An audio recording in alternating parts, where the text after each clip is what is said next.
What a fight that was.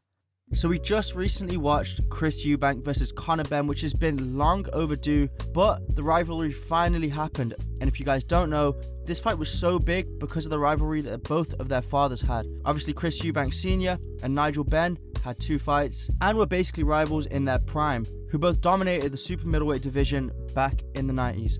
Now, their sons have grown up, have become respected champions in themselves, and are now getting it on to carry on the legacy. As we all know, Chris Eubank walked away successful and won this fight, but wow, that truly might have been one of the best fights I've ever seen live. That was an all-out war, and I know we're only at the start of the year, but for me, that's already fight of the year so far. It truly lived up to all the hype that was expected and all the back and forth. They both went in there and displayed tremendous heart. And although Chris Eubank did come out successful, it was a lot closer than people think. So in today's video, we're going to break down this fight, look into a little bit, and what should be next for each fighter. Well, first and foremost, let's get the main thing out of the way and talk about the scorecards. Now, all 3 judges scored it at 116, 112. Now, do I completely agree with that scorecard? Not really. That would essentially mean that Conor Benn only won 4 out of the 12 rounds, which I don't necessarily agree with, but right now I'm just speaking off my initial thoughts. I think maybe I would need to watch the fight back for a second or third time when available, but I do think the right man won. I think a draw would be fair, but I also feel that if it was going to go decision, Chris Eubank should have won by a round or 2, because it was a very, very close fight. But we have to understand how boxing scoring actually works. So although the rounds might be close, that round has to go to someone, and very rarely a round goes 10-10 as a draw. So for the most part, the judge has to give each round to someone. And for the later half of this fight, Chris Eubank was stealing those rounds in the last minute and a half. So although each round was close, each round has to go to one person. And maybe Chris Eubank took more of those later rounds than Conor Benn did. As we all know, Conor Benn did dominate the first 3 rounds in my opinion. He came out hectic, clearly with evil intentions, trying to take Chris Eubank's head off. He went all out in those first 3 rounds, and you know what? He did have some success. He slightly wobbled Chris Eubank and was clearly trying to knock him out. Whereas with Chris Eubank, he had a much different game plan.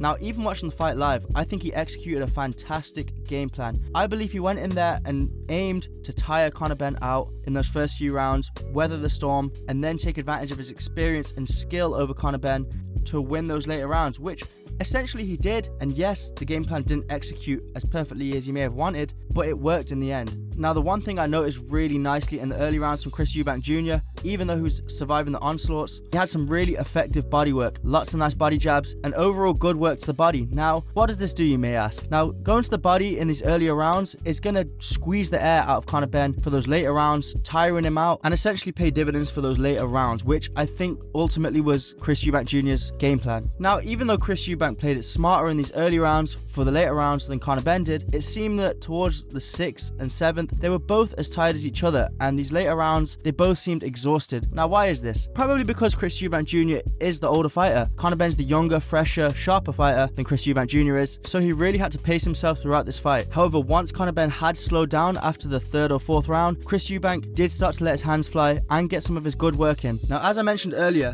one interesting thing I think Chris Eubank did in these later rounds to steal these rounds was let Conor Benn tire himself out in the first half of the round, and then in the second half of the round, steal the rounds by jumping on Conor Benn and letting his work go. He was very effective and showed a lot of experience, vet traits in there. In the clinch, he would always get his shots off on Conor Benn, which is probably a dirty tactic, but it was clearly working to an extent. And although Eubank did take the decision, it wasn't a complete domination from either fighter. It was a close fight. However, it leaves us with a couple questions now. What's next for each fighter? So the first thing that we all think of is rematch, whereas I don't think Chris Eubank will be taking the rematch, in my opinion. And the reason for that is Chris Eubank won fair and square without any questions. No matter what the scorecards say and how wide it was, the right man won on that night. So if I was Chris Eubank Jr., I would be satisfied with that. Considering he's only getting older and the next fight may favor Conor Benn more, I would accept that win and let Conor Benn live with the fact that he never beat Chris Eubank Jr. Whereas for Conor Benn, I would be chasing for that rematch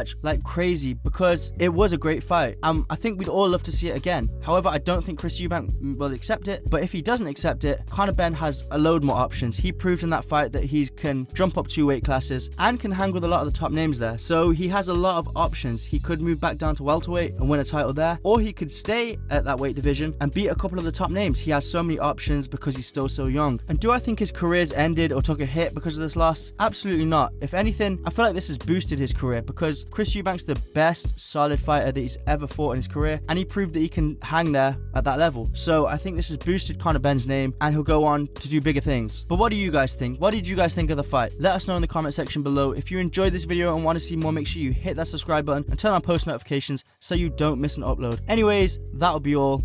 I'll catch you in the next one.